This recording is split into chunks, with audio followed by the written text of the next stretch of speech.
Hey guys, welcome to the channel. And today we're going to be discussing a topic that was basically broken earlier on today. There was an article that was written by Ngama on IOL, and we're going to be discussing this article. We're going to go through it. We're gonna go and see what was said because he interviewed Coach Shukri Conrad, and it's important, I think, for the channel to hear this type of news stories when they do get released because it gives us some insight into the test team and into the thought process, because we've been talking about the test team for quite a few months now.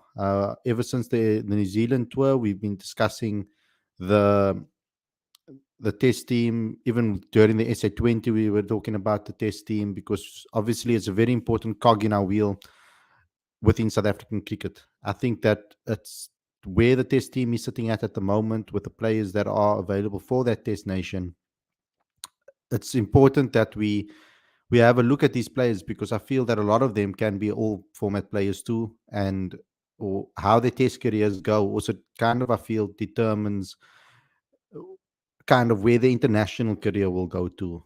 We can really start to see in test cricket where their careers are at, where their technique is at, where they sit within the South African setup at the moment. And I think that test cricket is very important to teach them a lot of things about their own game and a lot of things about themselves that they can take into all their formats when it comes to South African cricket. So we're going to go through this article on today's show, and we're gonna have a read and check what the coach had to say about this. We're also going to have a look at the other CSA T20 Challenge teams that have been released. There have been a few that have been released right now, ahead of the CSA T20 Challenge that is taking place on Friday. It kicks off on Friday. So we're going to have a look at some of the teams that were released and what the squads are like, who the captains are, etc. All of those things we're going to be talking about on today's show. But before we get going, before we get started, there's just a couple of things I'd like you guys to please do. First, subscribe to the channel, click that notification bell for all future videos. I'd also like you guys to please download Cricket Fanatics magazine monthly. Every issue is 100% free, straight to your inbox every month. Link is on the screen as well as in the description. And also join our business corner. If you have a business or small business or medium enterprise and you're looking to market to a cricket audience, then get in touch with us. We can really help you on that path to do so and to help you grow your business. Link is on the screen as well as in the description. So without further ado, let's get straight into today's show. And let's discuss all the topics that I've mentioned in this intro.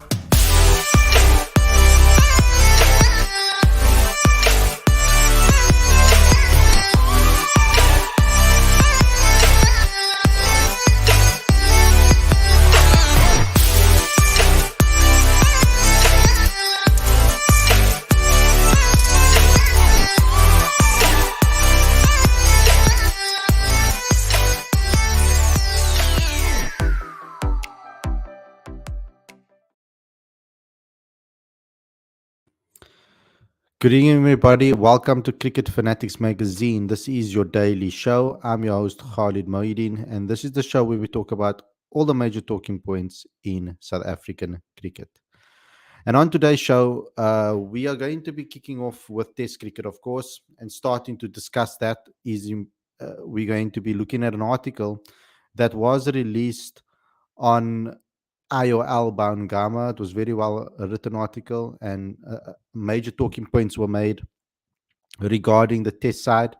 He interviewed Coach Shukri, and it's going to give us some insight into the test team. And a lot of the things that I've said about the team recently have actually been revealed in this particular article as well, about certain players and about certain positions. So I think let's go through it together and have a look at what was said in this particular article. So the headline is Proteas Test Coach Shukri Conrad reveals plans for life after Dean Alga. Batting, as he gives his input on the side and basically gives you a little bit of a summary of his point of view with regards to this, and also giving some context to the situation and to the article and to the quotes that were made. But I think I'm going to go straight directly to the quotes because I think that's obviously the main point of the discussion and it's the main aspect of this. This is an exclusive interview on IOL's channel, so the credit must go to the writer and obviously to IOL itself. The plan was always for Tony De Zorzi to open the batting, so I will be surprised if he doesn't open the batting when we kick off against the West Indies, says Conrad. Our top order and middle order will be made up of the front two, Aiden Markram and Tony De Zorzi, and then Temba Bavuma, Stubbs, and Bedingham batting in there. I've always liked Tristan Stubbs. I think he's got an excellent technique. He's got a great temperament, and he's definitely going to be in the mix there. To complete our top six, is it Verena or Rickleton? I think Verena still has the lead when it comes to the wicket keeping bit. We also need to give a genuine all rounder a chance again because of the value it gives to our side. Plank or Marco Janssen has made a lot of progress, but in my mind, I don't think he's a number seven just yet. So someone like Vian might come in. So let's start there first and foremost with the comments that were made with regards to Rickleton, Calverena, Tony De Zorzi, Vian Mulder. A lot was revealed in that particular part of of this interview. We've been talking about this quite a lot on the show over the last couple of weeks and a months and so, where we spoke about what we think this selection would be like. I think we could comfortably see that the plan was for Tony De Zorzi to move up the order and open it is in a position that he's been doing for Western Province. You can normally you can normally see by the domestic setup. I think there's been a communication from the coach to the team that they are playing at domestically to give some sort of a connectivity between the two. I think that the coach has spoken to certain players, and I think by Delano Potgieter's interview yesterday, when I asked him the question about Russell Domingo and the coaching staff when it comes to 4-day cricket, he said that Russell puts emphasis on preparing them for Test cricket. Some of the things that they do with them, the discussions they have, is to prepare them for Test cricket, and that gives me an understanding or a feeling that there has been a discussion between the national coach and domestic teams on what the plan is for certain players at a domestic level. And you can often tell by where the players are playing domestically, that's possibly where they're going to be playing if they get promoted into the Test side. Now, this is obviously going to be determined based on the players that are already in the squad that are sureties. And then around that, the team will be built with the others. But because Tony opens up for Western Province in domestic cricket, I always thought that he would be naturally the one to open when Dean Elgar retired. So that's been cleared up right now by Coach Shukri in that article, where he's clearly stated that Tony De Zorzi will open with Aiden Markram. There's a possibility that Temba moves up to 3. That would have been my choice personally when I spoke about it to you guys in the selections that I was making afterwards and the predictions. I said that you could move Temba up at to 3, and then Tristan bats where he bats for the Warriors, which is at 4. So then you have also David Bedingham at 5, which is a very solid top 5. It's a very attacking top 5. And I feel like I've spoken a lot about Tristan Stubbs and talking about his all round game. I like that youngsters are being backed here and given opportunities. And in that article as well,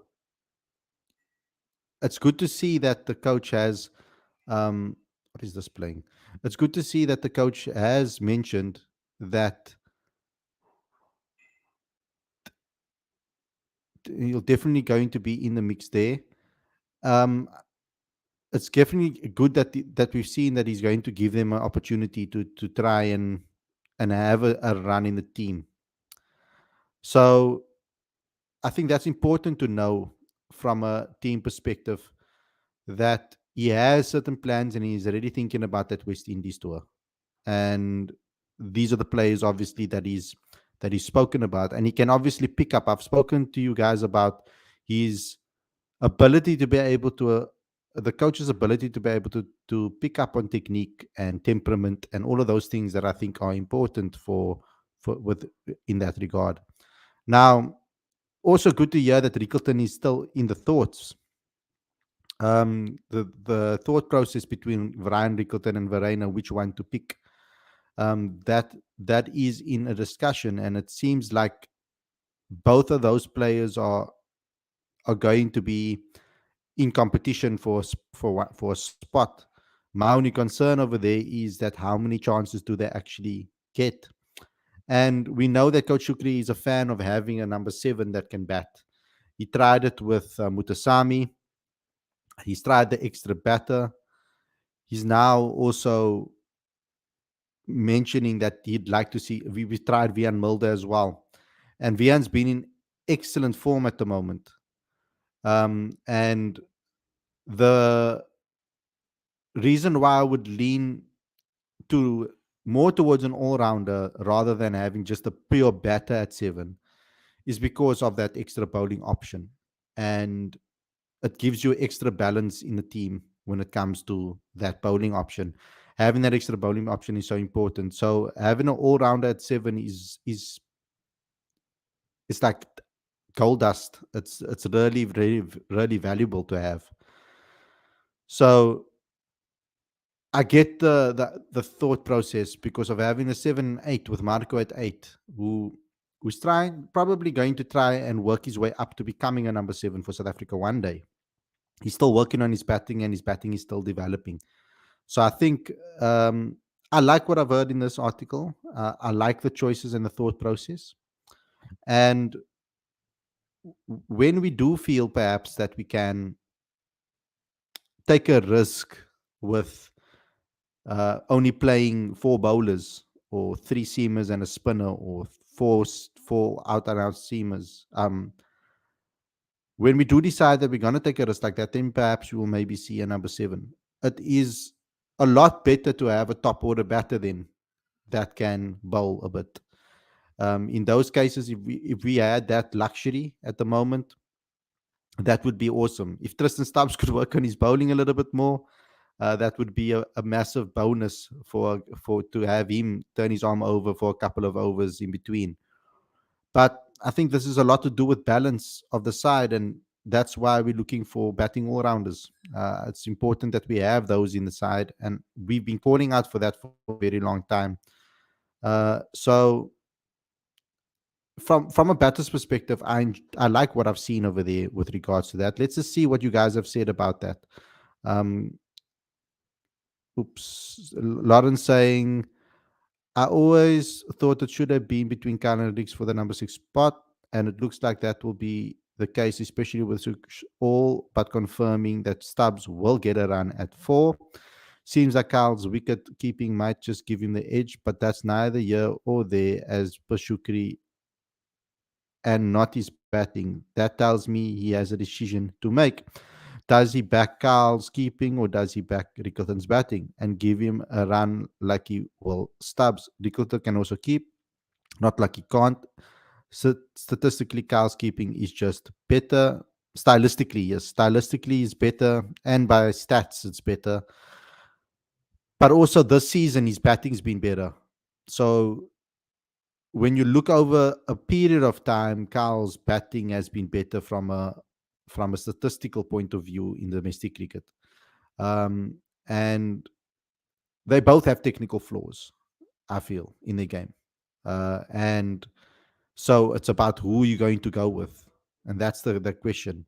Lauren saying definitely looks like Mulder will also get another go. So would potentially have Kyle at 6 and Mulder at 7. 2 players who are struggling at test level. So that's a huge gamble the coach is taking.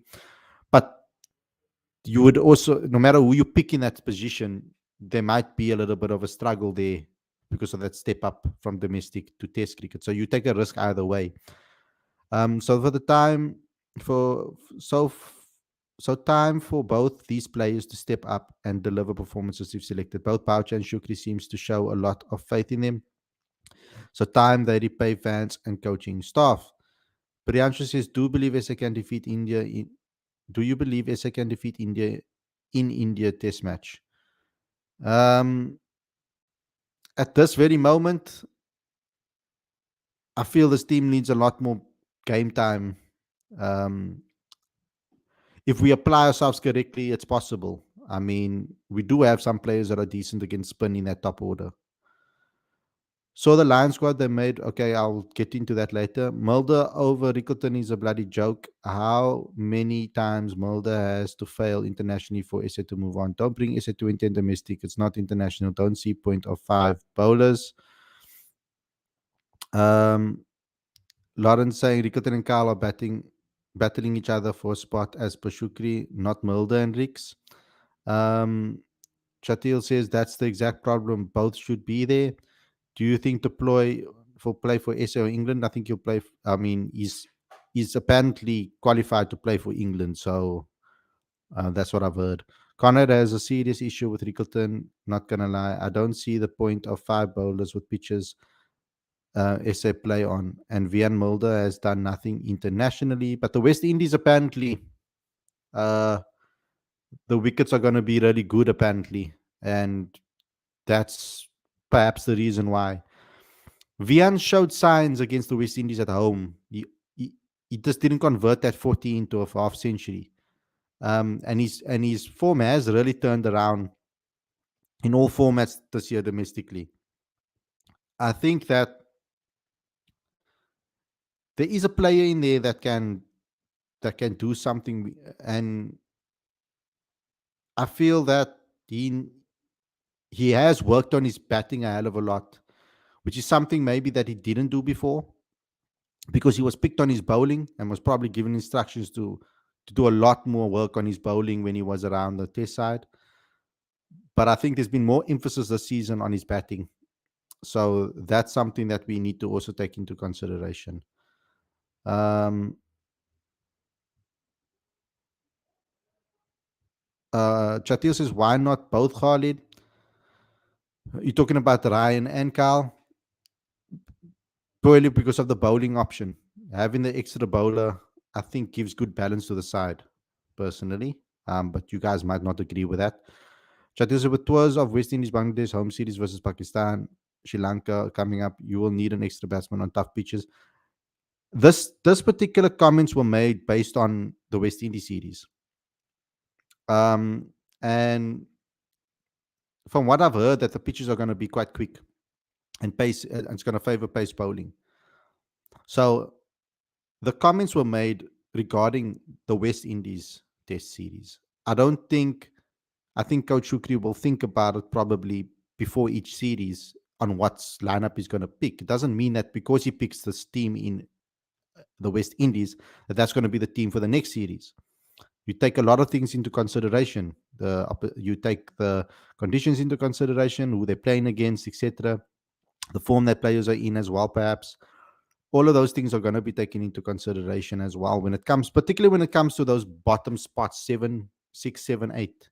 I think that's when those are probably the most adaptable or the positions that they're going to can be changed easier than the other positions in the side where you need more consistency for yourself. Chatil says you need an extra bowling option on flat pitches, not green mambas like SA play at home. But this is not a team that has been picked for the home conditions here, Chatil. This is according to this team that he's speaking about over here is particularly for the West Indies series. Then says Mulder has failed in international cricket in the past, but in the last year his cricket has really improved. Not just in SA domestic cricket, but also in county cricket. He deserves another chance. And I think that Coach Shukri is set on having a number 7. So if you're going to pick a number 7 that is a batting all-rounder, look around the country and pick another one. If it's not Vian Mulder, based on this last 2 seasons or this last season's performance, then who else do you select in that seven position? That's if you're going to go with that, and we have to accept that that's the direction that Coach Shukri wants to go, is having a number seven that can bat and bowl. Yanda says, I know Shukri seems to be leaning towards Kyle, but I'd go with Rix instead. Looks Kani says looks like Shukri is going to drop KP. Seems that way. Ayanda says Kyle has been playing Test cricket for 3 years now and only has 100 at an average of 20. Uh, I just hope they give Rickleton a run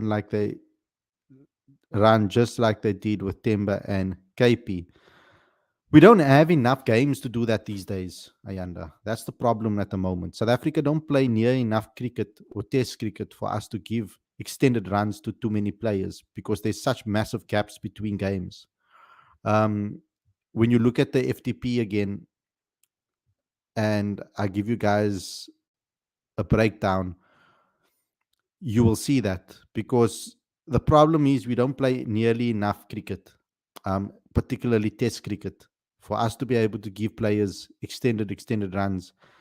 There has to be a faster way for them to identify whether a player has the potential to be ready. I don't think it is if they are 100% ready. Obviously, they do what David Bedingham does.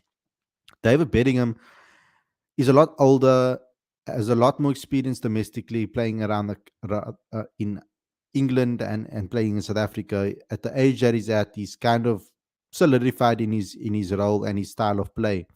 But when you're playing a Test series in August, October, November, and then November, December again, and then December, January, there's a whole middle of the year this whole middle of the year is out. We're not playing any Test cricket in May, July, and then we only see it again in August.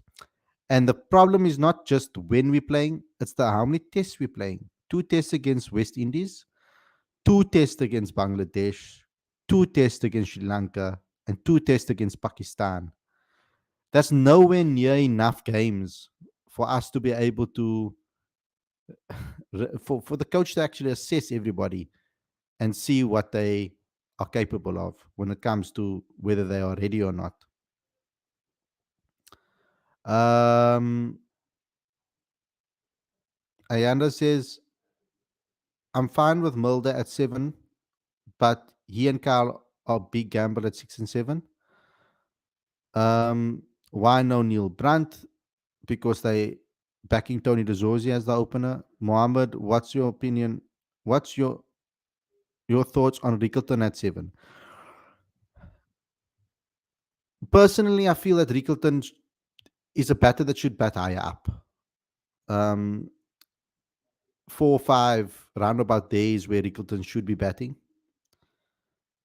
I think at 7, if we have the bowling attack to be able to bowl out a team with, I mean, it's very difficult to bowl a team out with um, 3 seamers and a spinner, or with 4 seamers, dependable obviously on the conditions. You'll have to make those decisions. But at the moment, the extra bowling option is important, I feel, to have the balance in your side. And also to give some certain players a rest. Um, but if the conditions are conducive for an extra batter, then I wouldn't mind seeing Ryan Rickleton at 7. Um, that would that could work in certain cases in certain matches. But I think in most matches we'll probably go with the extra balance and having a all round at 7. I prefer personally having an all round at 7 that can bat.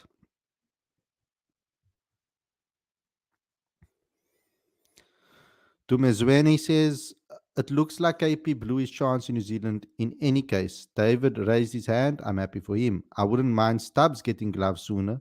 He is the future. Um, if Stubbs can really, that would give an extra option for Coach Shukri to pick from. Um, if Kyle doesn't perform at test level, I mean, there's a lot of pressure on Kyle at the moment to now step up, and I'd like to see him work on his shortcomings. First, he needs to identify that he has shortcomings or weak spots, and then go and work on it. That would be the key. Shatil says, do you think Ngidi test days are numbered with Nokia, Rabada, Kutsia, Berger there, and Maharaj? Let's get into the bowling side because he has spoken about the bowling side as well in this article. It's a very good article here by Ngama, I must say. It covered everything, basically. Um, if you look at CSA 4-day series final that just took place, I don't think you saw anyone bowl above 136 kilometers per hour. And that is a massive concern, especially for a country like ours, where we've always had good fast bowling stocks. You take Nandre Berger out of that final with respect to the guys that were playing, there was no pace. From the spinner's point of view, outside of Keshav Maharaj, what are our spinning stocks looking like? When conditions aren't spin friendly, will they be able to make a positive impact on the game? And that's what I spoke about as well when I spoke about the 4-day series and I spoke about certain players that were mentioned. If I'm being brutally honest, the standards of our bowling as a collective is not strong. It makes it really tough to use the first class game as the only benchmark or barometer for selecting batters. Wow, that's that's a massive statement over there. But it's facts. It is absolutely facts at the moment. We are not necessarily seeing raw pace in the country at the moment. We kind of have to wait for the newer guys to come through. A lot, you see, a lot. What happened is as well. Some of the guys that were bowling extremely quickly that I remember that were with Gerald Coetzee, etc., and coming through the system, they've picked up a hell of a lot of injuries very early on in their career. So the beginning or start of their careers have been hampered by injuries. So they never really got a real rhythm going, and they never had an opportunity to really work themselves into a consistency and regular game time to develop their game. It hasn't really happened for them. So that's been a major problem for South Africa because that whole period of players are kind of gone missing. So we aren't sitting with a situation where there are a whole lot of people bowling 140 plus, which is spot on there. It's facts by Coach Shukri. And what that also does is the quality of the bowling attacks. A lot of bowlers bowling below 120, 130, around about 120. That isn't as hard to face as facing raw pace and also movement. So that is a concern. Another concern is also the amount of wickets that spinners have taken. We saw that the top five has like three spinners in the top five of wicket takers this season. Last season, we also had a lot of spinners taking wickets. That gives an indication that the batters here in South Africa are struggling against spin as well. That also gives that indication. But it also gives an indication of the wickets that are being prepared, that the wickets aren't necessarily as seamer friendly as they used to be in previous times in South Africa. So, yeah, it does make it very difficult to pick batters because as soon as you come to international level and you get your opportunity, you're now facing 3, 4 bowlers that are maybe bowling 135 to 140 consistently and putting it in consistent spots on the ground. So you have to kind of take a risk when you give a batter a chance. There is a massive step up between Test cricket and domestic cricket purely based on the bowling attacks. Um, I understand Carl will struggle batting wise in quick wicket because he doesn't move his feet much. So will be LBW candidate throughout. Jonathan said you can get pretty ordinary wickets in West Indies, to be honest. We'll have to wait and see which venues will be used. Some wickets are nice and flat, while others can be rank turners, making it difficult for batting. And that's why the decision I feel will still be made closer to the time on what squad will be picked. This is where Coach Shukri's head is at right now. It's quite far out from that West Indies tour. So let's see what happens closer to the time. Um, Liacho saying Armour still Shukri's plans. He's vital in Asia. We will see that when we play Bangladesh in Bangladesh. Bevan saying you guys are forgetting that Mulder did very well in the last West Indies tour and his batting improved. If he's at 7 and Janssen at 8, then by all means do it. And that's what I mentioned. I did say that Vian's batting has improved since so over the last season or so. From and I gave you guys also a reason why I said that at the beginning when he came into the system, Coach Otis Gibson put a lot of emphasis on his bowling, and I think a lot of work was done on his bowling. A lot of practice was done on his bowling, and I think he kind of like took his foot off the pedal with regards to his batting. But in recent times, particularly over the last season and a half, even a little bit last season, we saw flashes of it.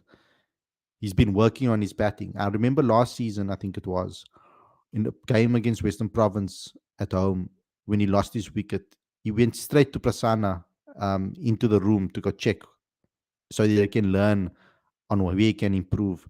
So I think a lot of emphasis has been put on his batting, and we can see the results and the fruits of that labor in this particular season.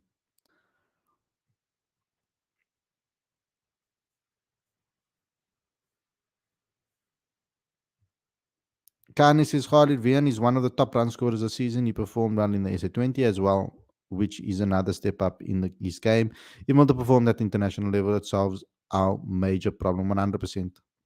Yanda says Delano put Gito for 7, if not Mulder.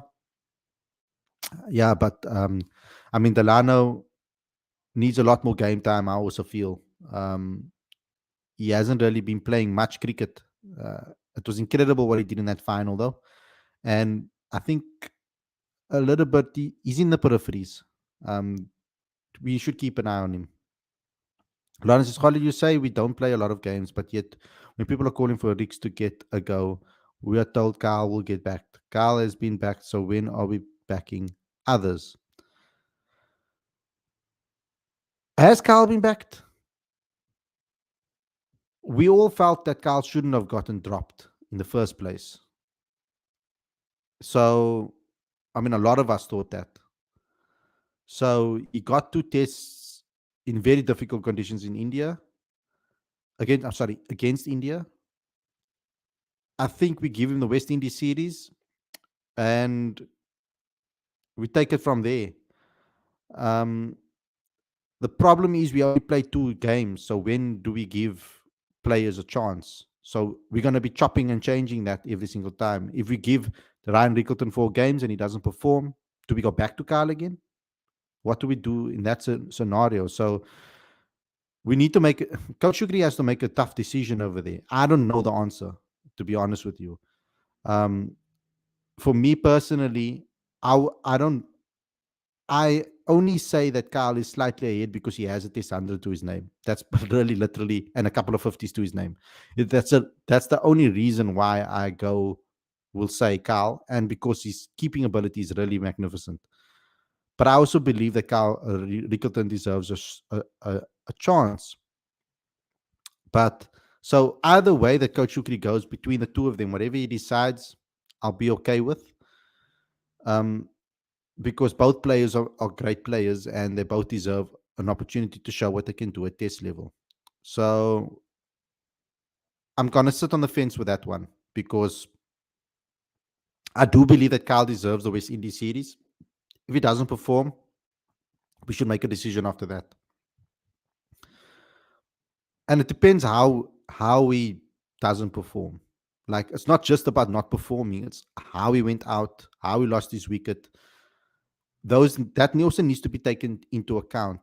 Like, you also need to take that into consideration right now more than ever, because when you don't have many games to give a player an opportunity, you need to take extra careful pay extra care and attention to the player's technique, mentality, character. All of those type of things you need to be on hyper alert kind of with regards to that. But I think Shukri won't look at the past failures, Kyle, before he became the head coach. He will only look at Kyle's performances under his coaching. Kyle played only 2 games under him versus India. I think he'll take it into consideration. I'm sure he watched Carl when he played Test cricket before. The lesser games you get, the more you back players, Khalid, and give them a long run. Like England, India, it's hard to debut players because of lack of games. So unless a player is doing terrible, you back potential players identified. But the difference between India and England is they play 5 test matches. They don't play 2 test matches. That's the big difference. They play a lot more cricket at the national level than us in test cricket. But you have to back the potential. Yes, you do. And at the moment, when you look at the CVs of Kyle and Rickleton, and you look at the both the CVs, which both have technical issues. They both have issues technically. You can see it already at the domestic level. It all depends on what issues you're talking about that both have. They both have technical issues that can be worked on. If you look at the two players based on this last season, Carl then deserves a spot based on that. Coach Shukri has been rewarding current form as well to a degree when it comes to picking between players. So, yeah, let's see what he does between Rickleton and Carl. I think it's unfair to drop Carl after 2 matches versus India in those tough pitches. I concur there. Bevan says Ryan Rickleton is a specialist opener in our field. SA and recently the Lions has used him wrong. He needs to open or at least bat at 3. And I think the problem there is because he's a keeper, it makes it tough for him to open the batting. To open the batting and then go out there and field the whole day is extremely, extremely difficult in 4-day cricket. I know Connie maybe did it once or twice, but that's Connie the Cock who came out swinging and did crazy things. But it's very hard to bat in the top 3 and keep. It's very, very tough to do so. Lawrence saying Prince O'Brien does well around the country for the Dolphins. Prince O'Brien um, is doing well around the country, and we haven't seen him yet get the opportunity quite yet. Kanis and Khalid Wami is not available for Bangladesh, so it will be tough for us. Yeah. Aditya looking sharp, hero. Thank you, bro. We missed you on the channel. You must come back on again. The Pavlon says, what the Pavlon says. Kari says the Pavlon has rope pace. Unfortunately, Dolphin doesn't pick him often in the 11, particularly when they play at home. Mohammed says Michal Pretorius is quite fast and recently he's been batting quite well. He is quite quick and he does bat as well. He had a good season this season. Maybe he's another player to look at. Chatil says he's correct in spin bowling stocks. Harm is 35 and Pitt is 34. While they'll play a role in Asia in the next 2-3 years, who's going to replace Maharaj once he quits? Australia have Murphy for Lion or Lion for X, for example. So yeah, we've been speaking. I think Bjorn Fortuin is going to have to be one of the guys that we need to look at. But he's not also very, very, very young. So how long does he have to wait till he gets a chance? Then it's Prince O'Brien that we need to take a look at. We still have Senator Mutasami, who hasn't been doing too badly, but I think he's more of a batting spinner and a spinning batter.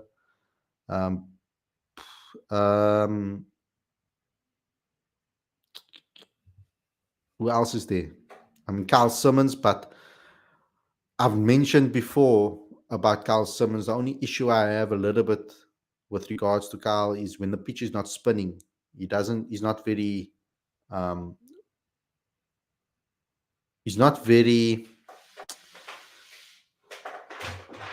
what's the word I'm looking for? I'm constantly searching for words when it comes to this time of the night. He doesn't get a lot of rewards when he's bowling in non-spinning friendly pitches. Like Coach Shukri mentioned in that piece as well, he said that when the pitch is not turning, can they get purchased in the wicket? Can they find a way to be dangerous? And someone like Keshav Maharaj does that really well, and so does Simon Harmer. They find ways to take wickets even when the pitch isn't turning too much. unless it's a complete flat track that offers absolutely nothing. But Keshav, and what makes Keshav so good and what makes Simon Harmer so good is that they do find ways to be dangerous on wickets that aren't turning too much. Bevan says start picking players on merit in the domestic and club system, and then there will be not be a problem. Lawrence says maybe that's because of the conditions fast bowlers bowl on nowadays. I mean, if one looks at some of the 4-day games around the country, guys are bowling on roads. True. Bevan says the pitches in SA need to be dug up and did 100%, and that costs a lot of money. When is the West Indies tour? It's in August.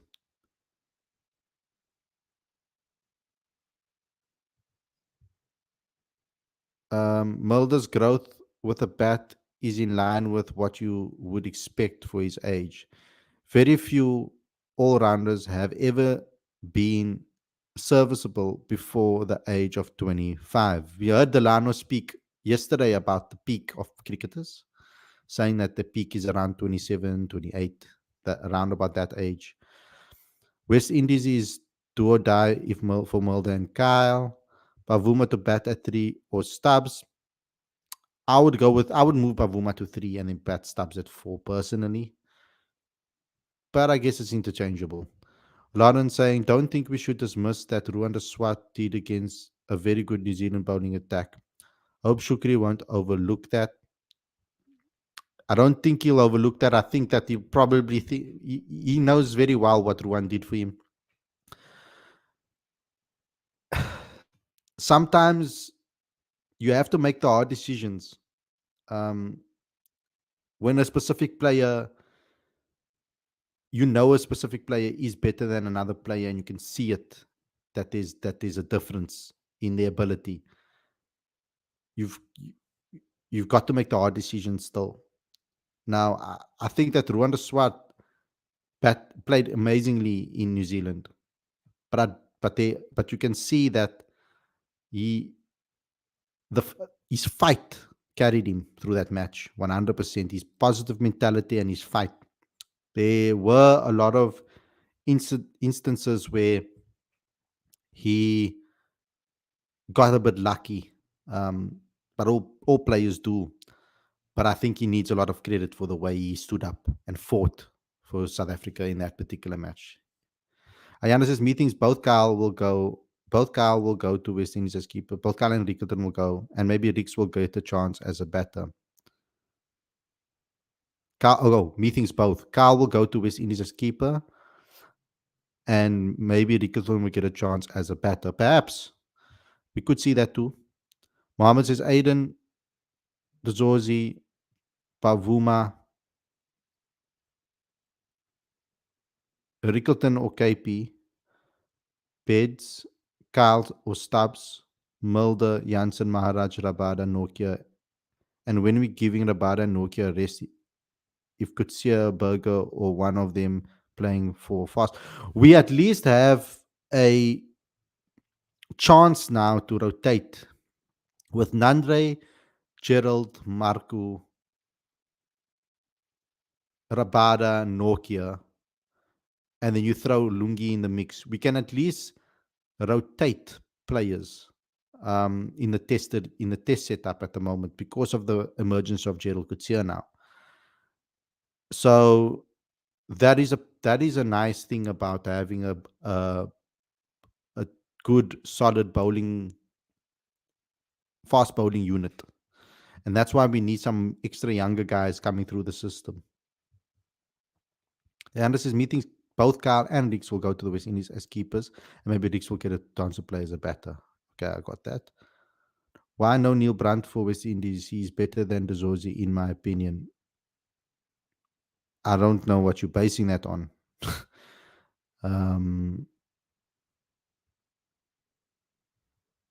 I don't think that's true. Purely on Tony Dzozi's track record.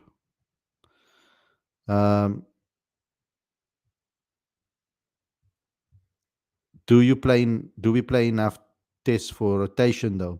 Yeah, but I mean, what I mean is, if you take out Andrich Nokia for a game, for example, in one particular game because he's not feeling, he's feeling overworked or whatever, or Abada, you've got the likes of Gerald who can bowl 150 to come into the setup, or Nandre that can add something different.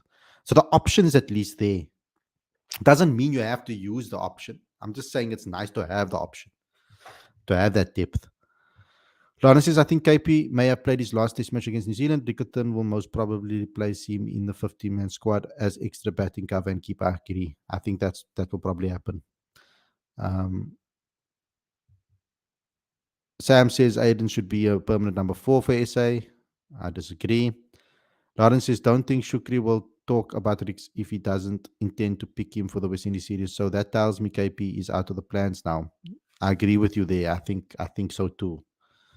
Um,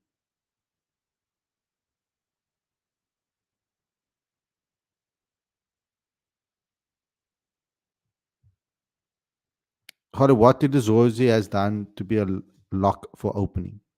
His domestic record as an opening batter. That's where he should be batting. And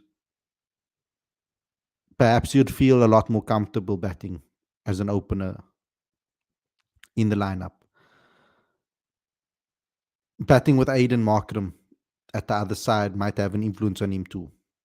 That left and right combination, just having that at the top of the order, starting off the innings from the start, that might bring the best out of him. Let's give him a chance as an opener.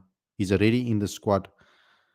You're already giving a newbie an opportunity like Stis and Stubbs. You've got David Bellingham, who's only played a few tests. And Tony DeZorzi hasn't played many tests either, only 4 tests. So you kind of want to you don't want to give a whole lot of newbies opportunities in the test level either. You need to also pick some guys that have played already, too, that have played a little bit more. I think Tony DeZorzi's approach to the game will be well suited to someone like Aiden Markram. I think they'll work well as a pair. So let's see first before we criticize that. I've liked Tony DeZorzi as an opening batter. I like the way he approaches his innings. Sorry, guys. Night.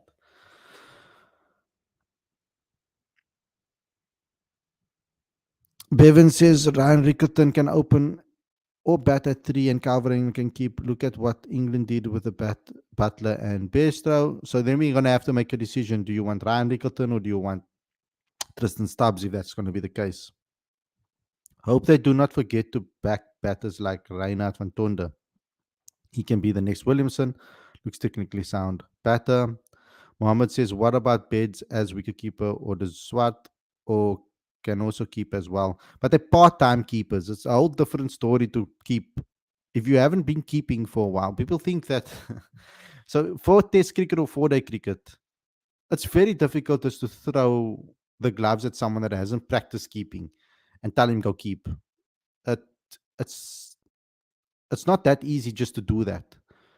You also need to train.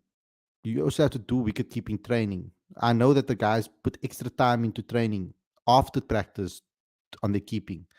So if you haven't trained for long hours, it can be really, you can get, I think you could get injured if you're not 100% prepared for it and you haven't been practicing your keeping. It needs to also be like instinctive. Lana says, think Aiden and Tony will complement each other well, both scoring in different areas and in different ways. I agree. That's what I said now.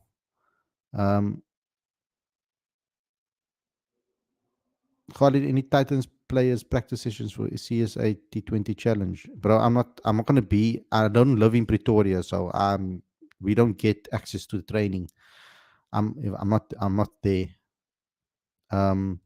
For the reason not picking Temba as a captain, Lions picked Fortain over Temba. Probably, I don't know. Teba probably won't play every game then.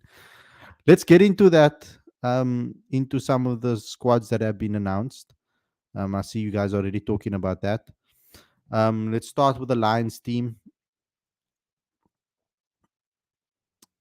The Lions team for the T20s are Bjorn Fortuin as captain, Ryan Rickelton, Risa Hendricks, Kagiso Rabada, Temba Bavuma, Rassi van der Dussen, Mitchell van Buren, Vian Mulder, Evan Jones, Tsepo Mareki, Cody Yusuf, Kwena Mapaka, Zubair Hamza, Connor Estasian, Junaid Dawood, Ngaba Peter, Delano Pulgita, and Lutasi Pamla.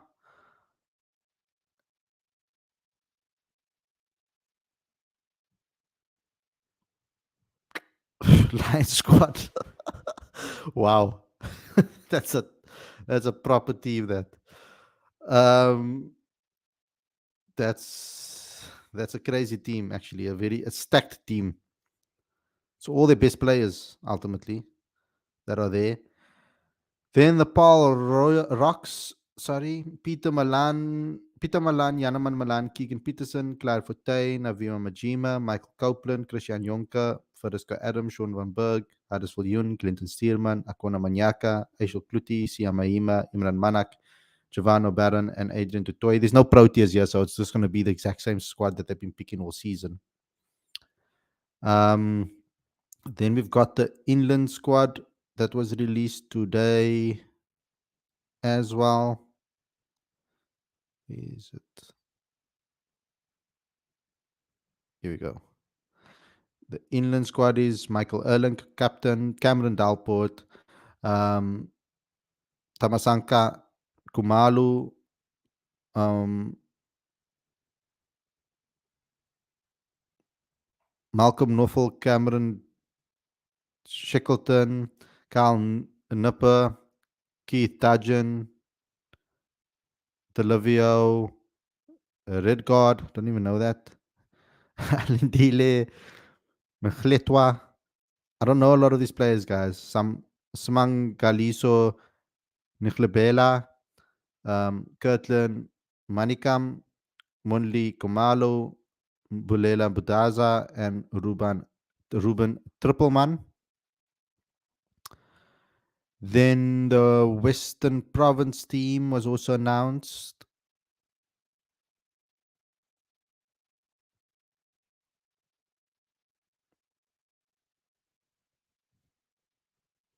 Gee whiz. Anyway, Carl Verena, captain, Tony DeZorzi, Abdallah Bayumi, Bjorn Hendricks, vice captain, Dane Patterson, Daniel Smith, Gavin Kaplan, George Linder, Carl Simmons, Michlali Mapungwana, Nandre Berger, Wayne Parnell, Mtine Nabe, Wesley Bedia, Eddie Moore, Unke Nyaku, David Beddingham, and John O'Bird. And that's the squads that I have so far out of the ones that have been released. I think that's all. I think I mentioned all of them that have been released today. Tuskers, Lions, and Western Province. Yeah. So, and then I've obviously did a show the other day on the Titans team. But if you want me to go through that again with you guys, I'll read that out to you. Um, just try to find it. Oh, the Dolphins as well. I've already put the Dolphins one on the site as well. We've got. I will do a piece where I put all of the squads together in one piece when all of them get released. So the Dolphin squad is Keshav as captain, Grant Rulfson, Bryce Parsons, Ethan Bosch, Kyle Zondo, Marcus Ackerman, John Smarts, Brad Porteous, Jason Smith, Andile Pechlekwayo, Andile Semalani, Prinalin Zubrayan, Otniel Batman, Ukuchlik Tlele, Darren de Pavlin, Tristan Loos, Odirle, Modemakwane, Tsapang Dutoli, and SJ Yervia or Sarel Yervia. That's the Dolphins, and then the Titans were the ones that released their squad first. So a hell of a lot of stars in that team as well. We've got Sibonella Macania, Rivaldo Munsami, Aiden Markram, Donovan Ferreira, Neil Brandt, Corbin Bosch, Junior Dala, Dayan Halim, Luandre Pretorius, Lazard Williams, Debray Shamsi, Steve Stoke, Tade Pukaku, Ayubulela Kamani, Aaron Bangiso, Heinrich Klaassen, Jack Lees, Matthew Post, Dieval Previs, and Lungi Ngidi. So that's the squads that I have so far. I'm still waiting on a couple more. I haven't seen Northwest release their squad yet. I did try to check that. Northwest Dragons. Yeah, they haven't said anything yet. So I'm waiting for them to release their squad. And we're still waiting on only Northwest, eh? I've read out the rest. So it's just the Northwest Dragons and the Warriors. Waiting on the Warriors. Um, I don't think they've released their squad yet. We just know that um, Anik Nokia is back, which is a great one. So we're still waiting on the Warriors and Northwest to release their squad. Um, so, guys, yes, thanks a lot for tuning in. Please subscribe and smash the like button. All of those type of things very important for the channel's growth and the algorithm and whatnot. So please smash the like button, subscribe, click the notification bell.